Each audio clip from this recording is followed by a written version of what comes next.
Cambodia ណាប្រដាល់គុណខ្មែរគុណខ្មែរជាសិល្បៈនៃការតស៊ូរបស់ខ្មែរតាំងពីបុរាណកាលមកទឹកពិសាកម្ពុជាប្រមូលផ្ដុំកីឡាករពន្លកថ្មីវ័យក្មេងជាទំពាំងស្នងឫស្សីរក្សាមរតកគុណខ្មែរឲ្យស្ថិតស្ថេរគង់វង្សទឹកពិសាកម្ពុជាបណ្ដុះស្នាលគុណខ្មែរបន្តវេនឆ្ពោះទៅសកលលោកកីឡាករថ្នាល16រូបជំរុះយក8រូបចូលរួមប្រកួតដណ្ដើមខ្សែក្រវ៉ាត់ជើងឯកទឹកពិសាកម្ពុជាថ្នាលប្រដាល់គុណខ្មែរប្រភេទទម្ងន់54គីឡូក្រាមរដូវកាលទី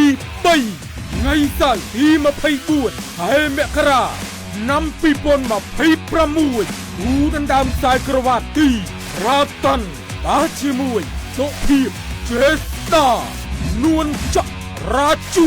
បាទជាមួយយុទ្ធសូរយ៉ាន់តើនរណាអាចឈានទៅរកម្ចាស់ខ្សែក្រវ៉ាត់ជើងឯកនេះជាមួយគ្នានេះក៏មានកីឡាករថ្នាលគុណភាពចំនួន5គូបន្ថែមទៀតឈួន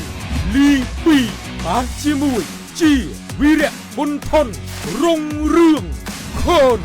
ជុំរាជបាទជាមួយពេនសម្បត្តិឈួនលីបែ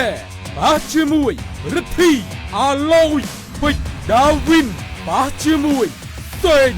រតនារីថាសុវណ្ណរិទ្ធបាទជាមួយវុធីមហាជ័យសូមចូលរួមទស្សនាផ្ទាល់រៀងរាល់ថ្ងៃសៅរ៍ចាប់ពីវេលាម៉ោង 6 ល្ងាចតទៅនៅស្ទូឌីយោប៉ូលេខ 5 ព្រែកកំពឹសម៉ាស៊ីនត្រជានិងផ្សាយផ្ទាល់តាមទូរទស្សន៍ប៉ូលេខ 5 តាម App YouTube និង Facebook ប៉ូលេខ 5 និងនៅលើទំព័រ Facebook Page ផ្លូវការរបស់ទឹកពិសាកម្ពុជាផងដែរនាំមកជូនផ្ដាច់មកដោយ